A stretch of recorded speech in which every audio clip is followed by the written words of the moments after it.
നമ്മൾ സലാല വന്നിട്ടുള്ള second day ആട്ടോ ഇന്ന്.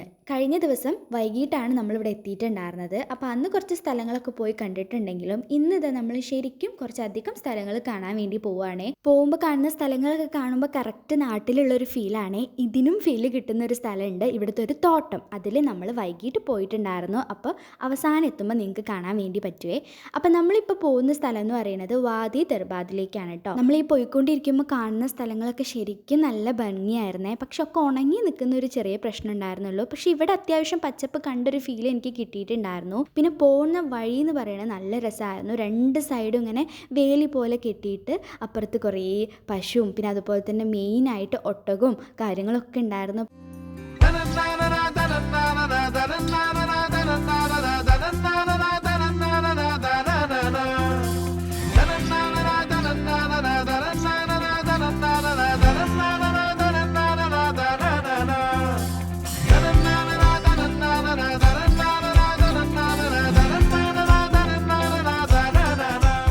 അപ്പോൾ ഇതാ നമ്മൾ അവിടെ എത്തിയേക്കാണ്. നല്ല രസമുണ്ടായിരുന്നു കേട്ടോ കാണാൻ വേണ്ടിയിട്ട്. വലിയ മലയൊക്കെ ആയിട്ട് അതിൻ്റെ ഇടയിൽ കൂടെ ഒരു കുഞ്ഞ് ലേക്കൊക്കെ ആയിട്ട് നല്ല രസമുണ്ടായിരുന്നു. കുറേ ബോട്ടിങ്ങും കാര്യങ്ങളൊക്കെ നടക്കുന്നുണ്ട്. പിന്നെ ഇത് കാണുന്നത് ഞാൻ വിചാരിച്ചത് കുഞ്ഞു കുഞ്ഞു വീട് പോലത്തെ സ്ഥലങ്ങൾ, മീൻസ് അവർക്ക് റെസ്റ്റ് ചെയ്യാൻ വേണ്ടിയിട്ടൊക്കെയുള്ള സ്ഥലങ്ങളായിരിക്കും എന്നാണ്. പക്ഷെ അല്ല, അത് കുഞ്ഞു കുഞ്ഞു റെസ്റ്റോറൻറ്റ്സ് ആയിരുന്നു. പക്ഷെ അത് സീസൺ ടൈമിൽ മാത്രമേ ഓപ്പൺ ആയിട്ടുണ്ടാവുള്ളൂ. അതുകൊണ്ട് തന്നെ ഇവിടെ അധികം ഷോപ്പുകളൊന്നും ഓപ്പൺ അല്ലായിരുന്നു കേട്ടോ. അപ്പോൾ നല്ല രസമുള്ള വ്യൂ ആയിരുന്നേ. പിന്നെ നിറയെ മീനുകളൊക്കെ ഉണ്ടായിരുന്നു. അപ്പം നമ്മൾ ഇതിലൊരു ഫാമിലി ബോട്ട് പിക്ക് ചെയ്തിട്ട് പോകാമെന്നുള്ളൊരു പ്ലാനിലാട്ടോ നിൽക്കുന്നത്. അപ്പോൾ ഇന്നലെ ഉണ്ടായിരുന്ന ആ അങ്കിളും നമ്മുടെ കൂടെ ഉണ്ട് കേട്ടോ. ഇന്നും പിന്നെ അതിൻ്റെ പിറ്റേ ദിവസവും ഒക്കെ ഞങ്ങളുടെ കൂടെ ഉണ്ടായിരുന്നു. അവിടെ മൊത്തം ചുറ്റി കാണിക്കാൻ വേണ്ടി ഞങ്ങളുടെ കൂടെ തന്നെ ഉണ്ടായിരുന്നു കേട്ടോ. അപ്പോൾ നമ്മൾ എടുത്തിട്ടുള്ള ബോട്ട് ഇതായിരുന്നു. അപ്പോൾ ഇതാ എല്ലാവരും കയറുന്നുണ്ട്. ഇത് കയറുമ്പോൾ നമുക്ക് ഭയങ്കര പ്രതീക്ഷ ഉണ്ട്, കാരണം നല്ല രസമായിരിക്കും എന്നുള്ളത്. പക്ഷെ നല്ല രസം തന്നെ ആയിരുന്നു, നല്ല വ്യൂ ഒക്കെ ഉണ്ടായിരുന്നു. ഞങ്ങൾ വിചാരിച്ചു ഇതിങ്ങനെ പോയിട്ട് കുറേയധികം സ്ഥലങ്ങളൊക്കെ നമുക്ക് കാണാൻ വേണ്ടി പറ്റും, അങ്ങനെയായിരിക്കും, അവിടുന്ന് തിരിച്ച് വരുന്നവരൊക്കെ അങ്ങനെയാണ്, അങ്ങനത്തെ ഒക്കെ ഒരു മൈൻഡിലായിരുന്നു. പക്ഷേ ഇത് ജസ്റ്റ് നമുക്ക് കണ്ണെത്താ ദൂരത്തുള്ള സ്ഥലത്ത് വെറുതെ ഒന്ന് പോയി ഇങ്ങനെ ചുറ്റിയിട്ട് പിന്നെ അവിടെ വന്ന് നിർത്തി. ആ ഭാഗത്തേക്ക് എന്താ പോവാത്തത് ചോദിച്ചപ്പോൾ അത് വേറെ ആൾക്കാരെ ഭാഗമാണ്, അങ്ങനെ ഡിവൈഡ് ചെയ്തേക്കുക പോലും. അപ്പം അങ്ങനെയാണ് അവർ പറഞ്ഞത്. അപ്പോൾ വെറുതെ ആയി പോയോ എന്നൊരു തോന്നൽ എല്ലാവർക്കും ഉണ്ടായിരുന്നു. പക്ഷെ ഇതിൽ പോകാൻ രസമൊക്കെ ഉണ്ടായിരുന്നു. അതിൻ്റെ ഇടയ്ക്ക് ഇത് അവിടെ ഒരു ഒട്ടകം ക്രോസ് ചെയ്ത് പോകുന്നുണ്ട്. അത് എടുക്കാൻ എനിക്ക് പറ്റിയില്ല. ഞാൻ ഫോൺ എടുത്ത് വന്നപ്പോഴത്തേക്കും അത് നടന്നപ്പുറം എത്തിയിട്ടുണ്ടായിരുന്നു. പിന്നെ 2 പേർക്കൊക്കെ പോകാൻ വേണ്ടിയിട്ട് അങ്ങനെ പലതരം ബോട്ടുകൾ ഉണ്ടായിരുന്നു കേട്ടോ. പോകാൻ രസമൊക്കെ തന്നെ ഉണ്ടായിരുന്നു.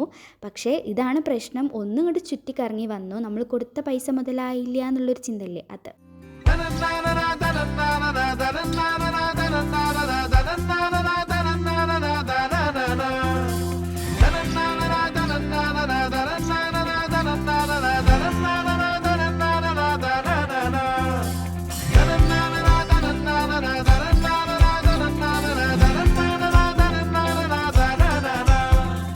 ഇതാ അപ്പുറത്തെ സ്ഥലത്ത് ഇതുപോലത്തെ ഒരു സ്ഥലം ഉണ്ടായിരുന്നു കേട്ടോ. അതെന്താ പറയാമെന്നൊന്നും എനിക്കറിയില്ല, പക്ഷെ നല്ല രസമായിട്ടുണ്ടായിരുന്നു. ഇത് പെട്ടെന്ന് കണ്ടപ്പോൾ എനിക്ക് മാമൻ്റെ വീട്ടിൽ അവിടെ ഒരു ബീച്ചുണ്ട്. അപ്പോൾ അതിൻ്റെ ഒരു ചെറിയ ഭാഗം, ചെറിയൊരു പോർഷൻ ഇങ്ങനെ ഉണ്ടായിരുന്നു. അപ്പോൾ പെട്ടെന്ന് എനിക്ക് അതാണ് ഓർമ്മ വന്നത്. പിന്നെ ഇതാ ഇതുപോലത്തെ കുഞ്ഞു ഇതുണ്ടായിരുന്നു. പിന്നെ നല്ല രസമുണ്ടായിരുന്നു മെയിനായിട്ട് കാണാൻ വേണ്ടിയിട്ട്. പിന്നെ അവിടുന്ന് ഒരു കുഞ്ഞ് വാട്ടർഫോളിൻ്റെ സൗണ്ടും ഇങ്ങനെ കേൾക്കുന്ന പോലെ തോന്നിയപ്പോൾ നോക്കിയപ്പോൾ ഒരു കുഞ്ഞ് വാട്ടർഫോൾ അവിടെ നിന്ന് ഇങ്ങനെ വരുന്നുണ്ട്. അപ്പോൾ അതും കാണാൻ നല്ല രസമുണ്ടായിരുന്നു. പക്ഷേ ഇവിടെ ശരിക്കും നല്ല വെള്ളമൊക്കെ ഉണ്ടാവാറുണ്ട് സീസൺ ടൈമിൽ. അങ്ങനെ നമ്മളിത് അവിടെ നിന്ന് ഇറങ്ങാൻ പോവുകയാണെ. നല്ല വെയിലുണ്ടായിരുന്നു കേട്ടോ, അതാണ് മെയിൻ പ്രശ്നം ഉണ്ടായിരുന്നത്. പിന്നെ അത് പോകുന്ന വഴിക്ക് കുറേ അതിഥികൾ, നമ്മൾ വരുമ്പോൾ നമ്മളെ സ്വീകരിച്ച അതിഥികളൊക്കെ നമ്മളെ യാത്ര അയക്കാനുണ്ടായിരുന്നതൊക്കെ ഉണ്ട്. ഇതാണ് മൂത്താപ്പ. ഇങ്ങനെ കുറേ എണ്ണത്തിന് നമുക്ക് എടുത്ത് കാണുമ്പോൾ നല്ല രസമാണെങ്കിലും ഇത് വളരെ എടുത്ത് കാണുമ്പോൾ ഒരു ചെറിയ പേടിയാണ്. പിന്നെ നമ്മൾ തിരിച്ച് വരുന്ന വഴിക്ക് ഇങ്ങനെ താഴേക്ക് നല്ലൊരു വ്യൂ കണ്ടപ്പോൾ നിർത്തിയതാണ്. എല്ലാ മടിയന്മാരും വണ്ടിയിൽ തന്നെ ഉണ്ട്. ഞാൻ ഇന്നമ്മ മാത്രം പുറത്തിറങ്ങിയിട്ടുണ്ടായിരുന്നുള്ളൂ, കാരണം വെയിലായിട്ടാണ്. പക്ഷെ നല്ല രസമുണ്ടായിരുന്നു. പിന്നെ ഓരോ മരത്തിൽ കുഞ്ഞു കുഞ്ഞു കിളിക്കൂടൊക്കെ ഉണ്ടായിരുന്നു. ഇന്നമ്മയ്ക്ക് എന്ന് പറഞ്ഞാൽ അതൊക്കെ ഭയങ്കര ഇഷ്ടമാണ്. അപ്പോൾ അതൊക്കെ കണ്ടാൽ അവിടെ കുറേ നേരം നോക്കി നിൽക്കുകയും ഫോട്ടോ എടുക്കുകയൊക്കെ ചെയ്യും കേട്ടോ. ഇപ്പം നമ്മൾ വന്നേക്കുന്നത് സീറോ ഗ്രാവിറ്റി സ്ഥലത്താണ് ഗൈസ്. നിങ്ങൾ പറഞ്ഞാൽ വിശ്വസിക്കുമോ? ഞങ്ങൾക്കും വിശ്വാസമായി. അതുകൊണ്ട് തന്നെ എന്താ ഇവിടെ നടക്കാൻ പോകുന്നതെന്ന് അറിയാൻ വേണ്ടിയിട്ടാണ് ഇന്നമ്മ ഇറങ്ങിയിരിക്കുന്നത്. പിന്നാലെ ഞങ്ങളും ഇറങ്ങിയിട്ടോ. നേരത്തെ കണ്ടില്ലേ വണ്ടികളൊക്കെ റിവേഴ്സ് വരുന്നത്, അത് ന്യൂട്രൽ ഗിയറിലാട്ടോ. അപ്പോൾ അത് ശരിക്കും ഉണ്ടായിരുന്നു, ഞങ്ങൾക്ക് ഫീൽ ചെയ്തിട്ടുണ്ടായിരുന്നു. പക്ഷേ മാഗ്നറ്റിക് അങ്ങനെ എന്തോ ആണ്. ഈ സ്ഥലത്തിനെ പറ്റി കുറേ പേര് കേട്ടിട്ടുണ്ടാവും, എനിക്ക് പേഴ്സണലി ഒന്നും അറിയില്ല. അപ്പോൾ ഞങ്ങൾ പുറത്തിറങ്ങുന്നതിൻ്റെ മുമ്പ് ആരും ഇറങ്ങിയിട്ടുണ്ടായിരുന്നില്ല കേട്ടോ വണ്ടിയിൽ. ഞങ്ങളായിട്ട് ഇറങ്ങി ഓക്കെ എന്ന് മനസ്സിലായതുകൊണ്ടായിരിക്കാം മേ ബി ബാക്കി എല്ലാവരും ഓരോരുത്തരായിട്ട് ഇങ്ങനെ ഇറങ്ങുന്നത് കണ്ടിട്ടുണ്ടായിരുന്നു. അത് കഴിഞ്ഞിട്ട് നമ്മൾ നേരെ ഒരു ബീച്ചിൻ്റെ സൈഡിലേക്ക് ബീച്ചിലേക്കാണ് വന്നേക്കുന്നത്. വെറുതെ ചുമ്മാ അങ്ങനെ പോകുന്ന വഴിക്ക് കണ്ടപ്പോൾ വന്ന കേട്ടോ. അവിടെ നല്ല രസമായിരുന്നു. വെയിലാണ് വന്നിട്ട്, പക്ഷേ നല്ല കാറ്റുള്ളതുകൊണ്ട് നമുക്ക് അധികം അങ്ങോട്ട് വെയിൽ ഫീൽ ചെയ്യൂല, എന്നാലും വെയിൽ തന്നെയാണ്. അങ്ങനെ അവിടുന്ന് പോകാൻ വേണ്ടിയിട്ട് കറങ്ങി പോകാനുള്ള മടിക്കാണ് ഈ വിക്രസ് കാണിക്കുന്നത്. കുഞ്ഞ് പിന്നെ റിസ്ക് എടുത്തുള്ള പരിപാടി ചെയ്യാത്തതുകൊണ്ട് ഓ മെല്ലെ അങ്ങനെ ചാടി. ബാക്കി എല്ലാവരും വളരെ മാരകമായ ചാട്ടമായിരുന്നു. ഏകദേശം ടൈം 1 മണിക്ക് അപ്പുറമായിട്ടുണ്ടായിരുന്നു. നല്ല വിശപ്പിൻ്റെ വിളി വന്നതുകൊണ്ട് തന്നെ നമ്മൾ നേരെ ഫുഡ് കഴിക്കാനാണ് വന്നിട്ടുണ്ടായിരുന്നത്. അപ്പോൾ സോസേജ് ഉണ്ടാക്കാനുണ്ടായിരുന്നു കേട്ടോ. പിന്നെ നമ്മുടെ കയ്യിലൊരു സഞ്ചരിക്കുന്ന വീടുണ്ടായതുകൊണ്ട് കുഴപ്പമില്ല. അങ്ങനെ സോസേജും പിന്നെ ഒരു വെജ് മസാല റൈസും ആയിരുന്നു കേട്ടോ ഇന്നത്തെ ഫുഡ്. അപ്പോൾ അത് നമ്മൾ ഉണ്ടാക്കി കൊണ്ടുവന്നായിരുന്നു റൂമിൽ നിന്ന്. പിന്നെ ഈ വന്നേക്കുന്നത് പണ്ട് കാലത്ത് എന്തോ ബിൽഡിങ് എന്തോ ആണ്, കറക്റ്റ് എനിക്ക് അറിഞ്ഞുകൂടാ, എന്തോ മാർക്കറ്റ് അങ്ങനെ എന്തോ ആണെന്ന് പറഞ്ഞാൽ, എന്തായാലും കുറേ കാലം പഴക്കമുള്ളൊരു സ്ഥലത്താണ് വന്നിട്ടുള്ളത്. പിന്നെ നമ്മൾ റൂമിലേക്ക് പോകുന്ന വഴിക്ക് ഇവിടെ ഒരു റിസോർട്ടുണ്ട്. അവിടെ മെയിനായിട്ട് ഫേമസ് ആയിട്ടുള്ളൊരു റിസോർട്ടാണ്. അപ്പോൾ ഒത്തിരി കാണാനുള്ളൊരു സ്ഥലമാണ്. അപ്പോൾ അങ്ങോട്ടേക്കാണ് ഈ വന്നിരിക്കുന്നത്. നല്ല രസമുണ്ടായിരുന്നു കേട്ടോ കാണാൻ വേണ്ടിയിട്ട്. പിന്നെ ഇത് അവിടെ ഫോട്ടോസൊക്കെ എടുക്കുകയാണ്. നല്ല വെയിലാണ്, ഫോട്ടോ എടുക്കുമ്പോൾ ഒന്നും നോക്കാൻ പോലും പറ്റണില്ല. പിന്നെ ഇതേ നമ്മൾ വന്നേക്കുന്നത് എങ്ങോട്ടാ, ഇത് നോക്കൂ, കറക്റ്റ് നാട് എന്നൊക്കെ പറഞ്ഞാണ്ടല്ലോ, കറക്റ്റ് പക്ക നാടാട്ടോ. അപ്പോൾ നമ്മൾ തോട്ടത്തിൻ്റെ വഴിക്കാണ് വന്നേക്കുന്നത്. അപ്പോൾ അവിടെ നമ്മുടെ നാട്ടിലുള്ളൊരു ഏട്ടനുണ്ട്, ഒരു ചേട്ടനുണ്ട്, ഉണ്ണിയേട്ടൻ എന്ന് പറയും.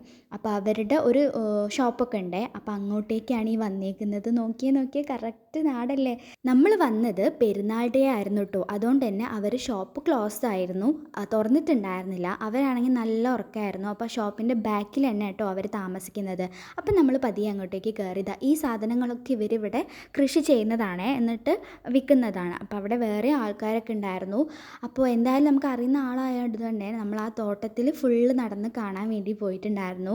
അപ്പോൾ ഞാനിങ്ങനെ ചിന്തിക്കുകയാണ്, നമ്മുടെ പാടത്തും പറമ്പത്തും ഒന്നും നമ്മൾ പോവില്ല, ഒക്കെ പാടല്ലേന്നും പറഞ്ഞിട്ട് നിൽക്കും.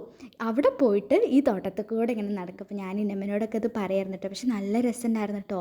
വാഴയായിട്ടും അങ്ങനെ ഓരോന്നായിട്ടും പിന്നെ കുറേ പൂക്കളൊക്കെ ആയിട്ടൊക്കെ ഉണ്ടായിരുന്നു. അങ്ങനെ അതൊക്കെ കുറേ നടന്ന് കാണുകയാണേ.